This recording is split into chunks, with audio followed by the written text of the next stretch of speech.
Assalamualaikum warahmatullahi wabarakatuh. Halo semuanya. Selamat datang kembali di channel ini. Saya ucapkan banyak terima kasih atas support dan dukungan semua sampai sejauh ini. Semoga teman-teman para pejuang CPNS 2023 nih selalu diberikan kemudahan dan kelancaran dan semangatnya terus. Yang sudah subscribe, like, dan komen semoga berkah. Amin. Nah, di video terbaru kali ini kita akan membahas soal-soal TBK yang berkaitan dengan Negara Kesatuan Republik Indonesia. Nah, untuk teman-teman yang baru bergabung bisa disimak dulu materi-materi tentang NKRI dari part 1 sampai part 2 supaya nyambung nih sama soal yang akan dibahas dalam video ini. Baik, gak usah lama-lama, kita langsung saja bahas ke soal. Soal yang pertama, Indonesia pernah mengalami kehidupan ketatanegaraan dengan sistem parlementer dan bentuk negara serikat, yaitu kabinet yang dipimpin oleh Perdana Menteri yang bertanggung jawab kepada parlemen. Sistem pemerintahan tersebut pernah terjadi pada kurun waktu A 18 Agustus 1945 sampai 27 Desember 1949, B 27 Desember 1949 sampai 17 Agustus 1950, C 17 Agustus 1950 sampai 5 Juli 1959, D 5 Juli 1959 sampai 11 Maret 1966, atau E 11 Maret 1966 sampai 21 Mei 1998. Monggo teman-teman, dipilih jawabannya A, B, C, D, atau E. 5, 4, 3, 2, 1. Jawabannya adalah B. 27 Desember 1949 sampai 17 Agustus 1950. Teman-teman, perlu diingat bahwa di sini ada kata kuncinya yaitu negara serikat, ya. Negara Serikat bahwa Indonesia ini dulunya itu pernah membentuk suatu koloni dengan Belanda dengan nama Republik Indonesia Serikat ya atau RIS. Nah, gitu teman-teman. Kita lihat pembahasannya. Republik Indonesia Serikat atau disingkat RIS adalah sebuah negara republik parlementer federal di Asia Tenggara yang pernah berdiri pada antara tanggal 27 Desember 1949 hingga 17 Agustus 1950. RIS ini terbentuk setelah Belanda secara resmi menyerahkan kedaulatan Hindia Belanda pada tanggal 27 Desember 1949.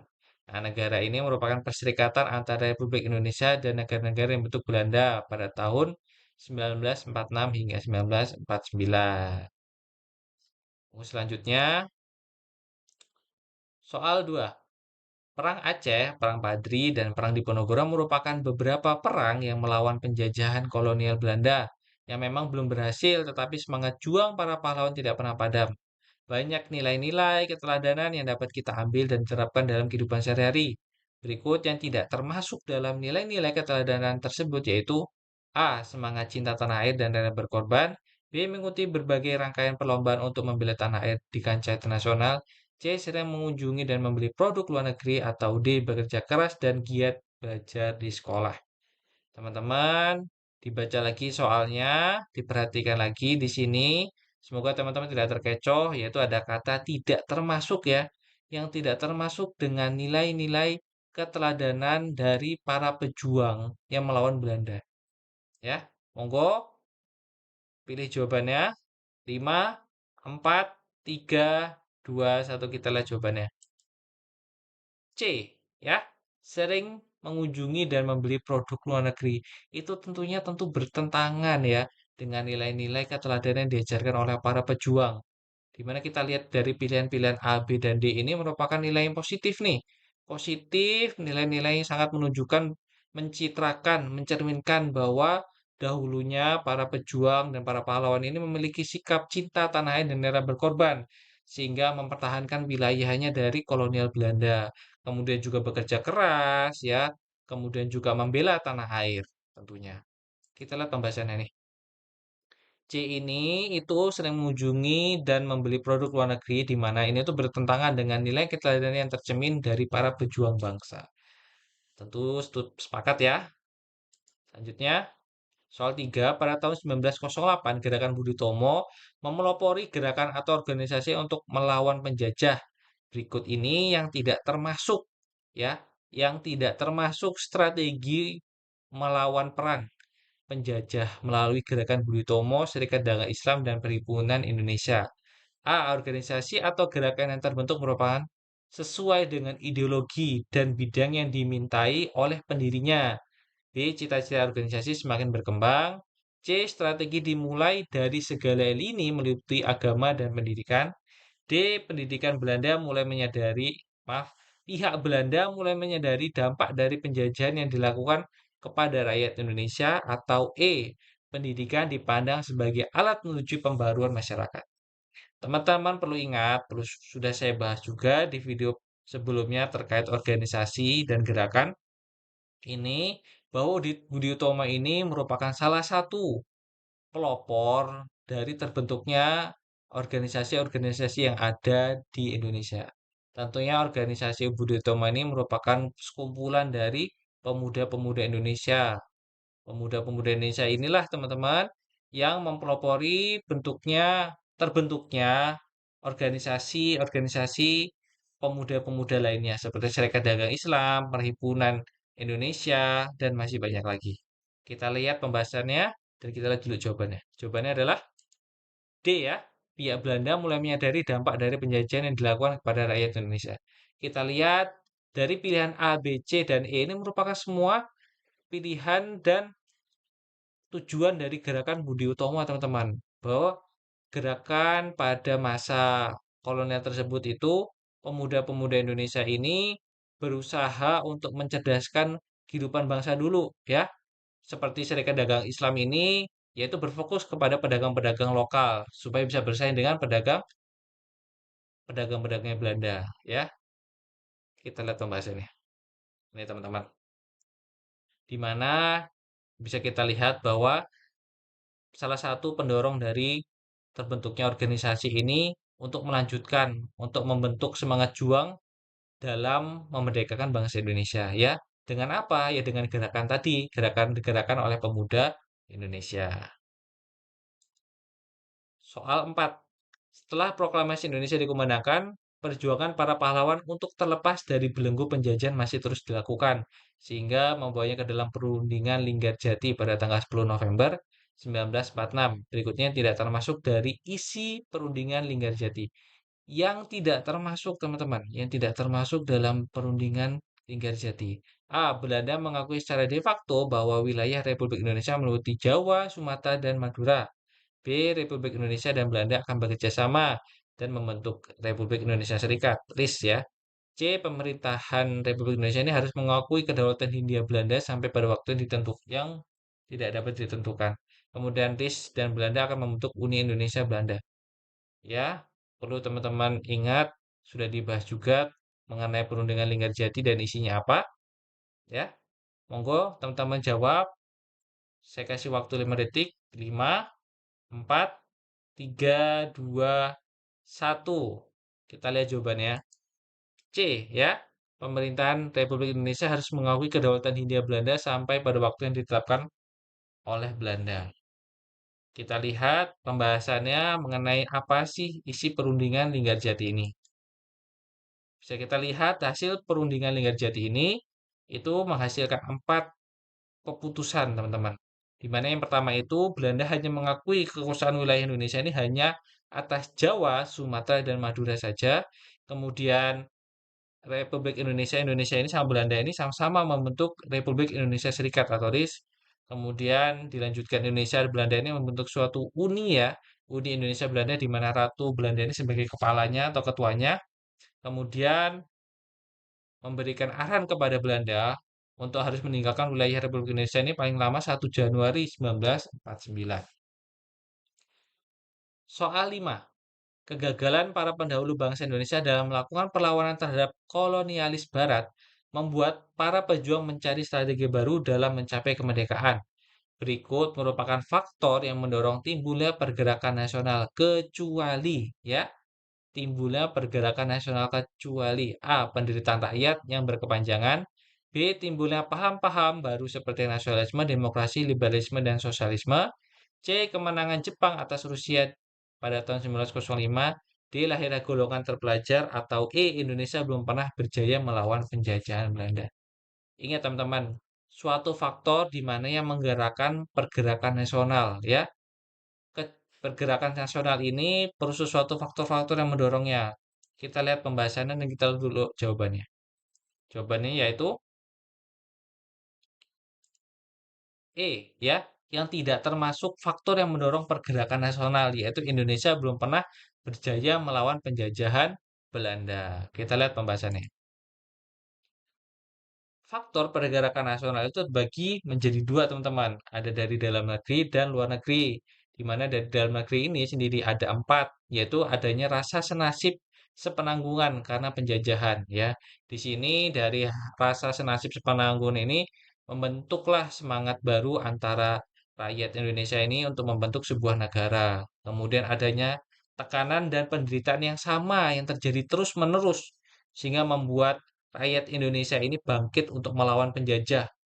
Kemudian timbullah kesadaran nasional mengenai harga diri, kemudian cinta tanah air, kemudian serentak untuk melawan penjajah. Kemudian dari faktor luar negeri, ini ada tiga faktor, yaitu kemenangan Jepang atas Rusia pada tahun 1905, kemudian kebangkitan nasional beberapa negara seperti Turki, India, dan Filipina, dan masuknya paham baru tentang nasionalisme dan demokrasi dari luar negeri. Soal 6, setelah melalui proses yang panjang dalam melawan penjajahan Belanda dan Jepang, akhirnya Indonesia dapat mengumumkan dan membacakan teks proklamasi pada 17 Agustus 1945. Berikut ini yang merupakan unsur yang perlu dipenuhi Indonesia untuk menjadi sebuah negara baru, yaitu A. Rakyat memimpin wilayah dan pemerintahan yang berdaulat. B. Rakyat memimpin pemerintahan berdaulat dan pengakuan negara lain. C. Rakyat memimpin wilayah dan pengakuan dari negara lain. D. Rakyat memimpin pemerintahan berdaulat dan pengakuan negara lain. Atau E. Rakyat, wilayah, pemerintahan yang berdaulat dan pengakuan dari negara lain. Ya, dalam sebuah negara baru, teman-teman, itu harus ada beberapa unsur yang terpenuhi supaya bisa disebut menjadi negara. Ya, mari kita lihat jawabannya. Jawabannya adalah D. Maaf, E ya teman-teman. Rakyat, wilayah, pemerintah yang berdaulat, dan pengakuan dari negara lain. Kenapa begitu? Mari kita simak pembahasannya. Baik teman-teman, bahwa dalam sebuah negara baru, dalam menciptakan sebuah negara baru, tentunya harus ada orangnya, harus ada rakyat ya, di mana penduduk ini menjadikan wilayah yang ada sebagai dasar untuk menentukan tempat tinggalnya. Kemudian perlu juga wilayah ya, dalam menyusun pemerintahan itu dibentukkan juga suatu wilayah ya. Kemudian pemerintahan yang berdaulat, di mana pemerintahan berdaulat ini yaitu tentunya sebuah negara itu harus merdeka dulu supaya tidak ada penjajahan atau kolonialisasi. Kemudian dibentuklah suatu lembaga-lembaga yang mengatur urusan aturan negara menjadi dasar hukum, kemudian menjadi tujuan bangsa, jadi negara. Kemudian terbentuklah suatu lembaga-lembaga yang bisa membantu berjalannya administrasi negara dengan baik, ya. Kemudian adanya tentunya dan juga pengakuan dari negara lain. Untuk apa? Untuk menjalin kerjasama antar negara. Soal 7. Setelah Indonesia merdeka, Sekutu secara diam-diam membawa orang Netherlands India Civil Administration atau NICA ke Indonesia. Kedatangan Belanda berupaya untuk menegakkan kembali kekuasaan di Indonesia. Berikut yang tidak termasuk dalam pengaruh konflik Indonesia-Belanda yang timbul adalah A. Terbentuknya negara-negara bagian. B. Perjuangan rakyat Indonesia di berbagai daerah. C. Konflik pengambilan kekuasaan Irian Barat memanas. D. Jepang secara diam-diam mengambil alih kekuasaan Indonesia bagian barat. Atau E. Indonesia kembali berjuang untuk menjadi negara Republik Kesatuan Indonesia. Monggo teman-teman, diperhatikan soalnya baik-baik ya. Alasan kedatangan Belanda untuk menegakkan kembali kekuasaan Indonesia. Monggo dipilih jawabannya. Saya kasih waktu 5 detik. 5, 4, 3, 2, 1. Kita lihat jawabannya. D ya, yang tidak termasuk dalam pengaruh konflik ya. Jepang secara diam-diam mengambil alih kekuasaan Indonesia bagian barat. Monggo kita lihat pembahasannya. Teman-teman, perlu teman-teman perlihatkan, perlu teman-teman tahu bahwa setelah Indonesia merdeka ini Belanda dan Indonesia mengalami konflik sehingga beberapa dampak itu dapat terjadi teman-teman. Di mana dampak dari konflik Indonesia Belanda ini menghasilkan tiga faktor, tiga permasalahan teman-teman ya. Di mana Dampaknya ini yaitu terbentuknya negara-negara bagian perjuangan rakyat Indonesia di berbagai daerah. Kemudian munculnya konflik pengambil kekuasaan Irian Barat dan juga Indonesia kembali berjuang untuk menjadi negara Republik Kesatuan Indonesia. Jadi pilihan-pilihan tadi yang tidak termasuk yaitu pilihan D ya teman-teman, Jepang secara diam-diam ini mengambil alih kekuasaan Indonesia bagian barat. Itu tidak termasuk ya dari dampak konflik yang terjadi antara Indonesia dan Belanda. Soal nomor 8. Perwujudan Kepulauan Nusantara sebagai satu kesatuan politik dapat dilihat pada pernyataan A. Tiap-tiap warga negara mempunyai hak dan kewajiban yang sama di dalam pemerintahan.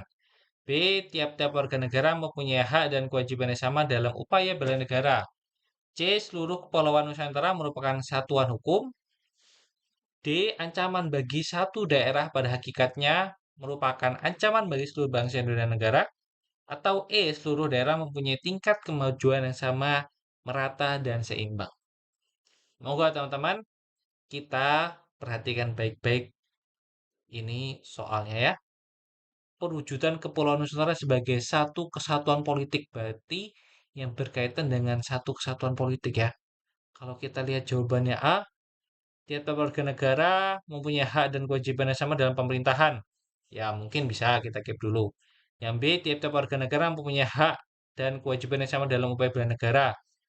Mungkin kurang tepat. Kemudian, seluruh Kepulauan Nusantara merupakan kesatuan hukum. Bisa jadi. D.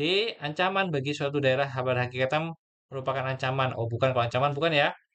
E. Seluruh daerah mempunyai tingkat kemajuan yang sama dan merata. Mungkin bukan juga. Kita lihat jawabannya. Jawabannya yaitu C, teman-teman. Seluruh Kepulauan Nusantara merupakan kesatuan hukum. Ini ada pembahasannya. Kita lihat dulu pembahasannya.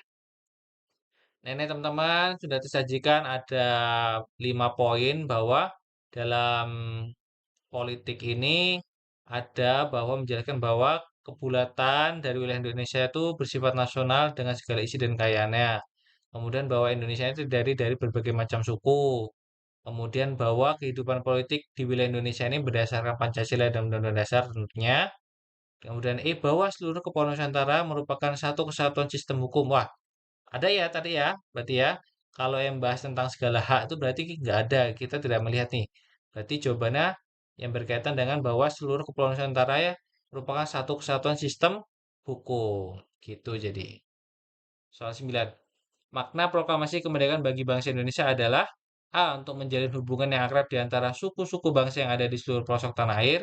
B. Dorongan dan rangsangan bangsa Indonesia untuk mengisi dan mempertahankan kemerdekaan. C. Untuk menunjukkan kepada dunia luar bahwa bangsa Indonesia adalah bangsa yang merdeka dan berdaulat. D. Ikrar pemisah dari Hindia Belanda. Atau E. Perwujudan adanya bangsa baru dengan negara baru. Monggo teman-teman, makna proklamasi kemerdekaan ya. Tentunya Indonesia Merdeka, Indonesia Proklamasi ini tentunya ada maknanya sendiri ya. Monggo teman-teman jawab dulu. Saya kasih waktu 5 detik. 5, 4, 3, 2, 1. Jawabannya adalah C ya. Untuk menunjukkan kepada dunia bahwa Indonesia itu merupakan negara yang sudah merdeka dan berdaulat ya. Kita lihat pembahasannya. Di sini ada beberapa makna dari kemerdekaan Indonesia. Yang pertama ada sebagai identitas nasional yang kuat. Kemudian sebagai kedaulatan dan kemerdekaan. Kemudian ada perjuangan dan pengorbanan. Kemudian kebebasan untuk berdemokrasi. Ada juga pembangunan dan kemajuan sebagai warisan budaya, sebagai pemersatu dalam kebinekaan dan untuk perlawanan terhadap penjajahan. Soal 10, alasan Belanda melakukan agresi militer satu yang benar adalah A. Menghancurkan negara Republik Indonesia. B. Membentuk negara serikat. C. Meningkatkan ekonomi Belanda melalui Indonesia. D. Mengembalikan kekuasaan di Indonesia. Atau E. Melindungi tentara sekutu yang ada di Indonesia. Perlu teman-teman ingat, kita flashback kembali, kita flashback ke materi-materi part 1 dan part 2, bahwa Belanda melakukan serangan kepada Indonesia itu 2 kali teman-teman ya, yaitu agresi militer 1 dan agresi militer 2. Nah, yang ditanya dalam soal ini agresi militer 1. Monggo teman-teman, teman-teman jawab. Saya kasih waktu 5 detik. 5, 4, 3, 2, 1. Kita lihat jawabannya. D ya. mengembalikan kekuasaan di Indonesia. Tentunya ini tujuan utama Belanda, teman-teman. Tujuan utama Belanda tidak mengakui kedaulatan Indonesia, yaitu karena untuk mengambil alih kekuasaan Indonesia dengan melancarkan serangan-serangan, yaitu pertama agresi militer satu dan agresi militer 2. Ini teman-teman, agresi militer satu ini terjadi setelah adanya ketidakcocokan antara pihak Belanda dan pihak Indonesia terhadap perundingan Linggarjati. Nah, sehingga Belanda inilah melancarkan aksi serangan yang disebut agresi militer satu, teman-teman. Baik, teman-teman, ini merupakan tadi latihan-latihan soal ya tentang NKRI. Di next video selanjutnya, kita akan bahas segala hal yang berkaitan dengan Undang-Undang Dasar 1945. Mulai dari pembentukan, sejarah, dan masih banyak lagi pokoknya. Jadi teman-teman jangan kemana-mana, terus pantau dan ikuti channel ini selalu. Saya pamit undur diri, semoga apa yang kita bahas di video ini dapat membantu teman-teman semua menghadapi tes CPNS 2023 nanti. Wassalamualaikum warahmatullahi wabarakatuh.